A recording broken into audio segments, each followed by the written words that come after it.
Ang bading, bukod tanging pinagpala. Ngayon pag-uusapan natin yung perspective ng mga OG na LGBT compared sa perspective ng mga Gen Z na LGBT. This is Pinoy Extreme. Let's do this! This is Pinoy Extreme.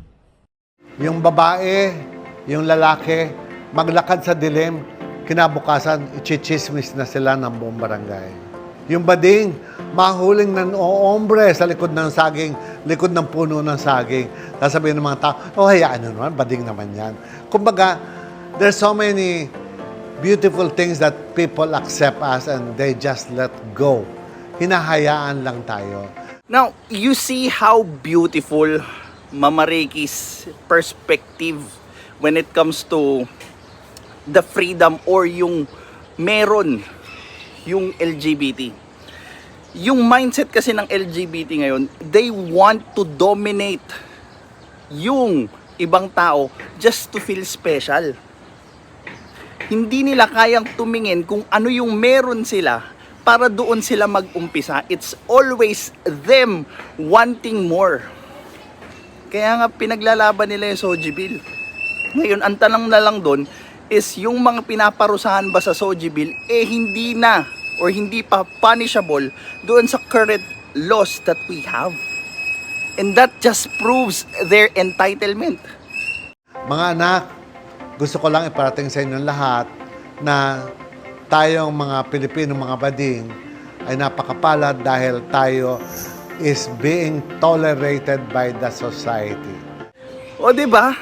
Doon pa lang alam na ni Mama Ricky na swerte sila kumpara sa mga bading na napunta sa Middle East. Tinatapon yung mga bading doon sa rooftop.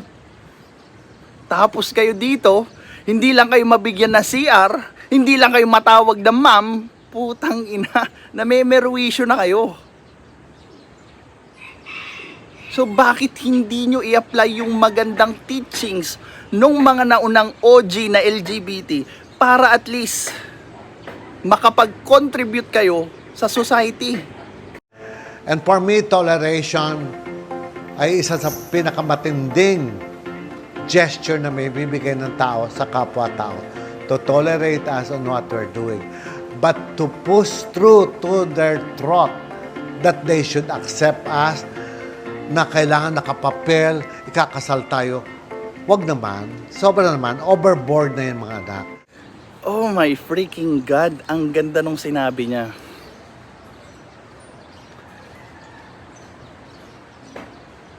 Mama Ricky knows the boundaries that they have, the success that they've already fought for. Wala nang dapat ipaglaban sa sektor ng LGBT. You've already won. Now, you need to take a battle or pick a battle that is worth fighting for.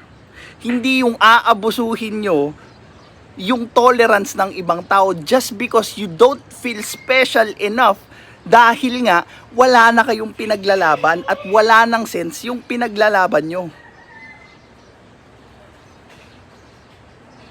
Gets? This is Pinoy Extreme. Have a good day.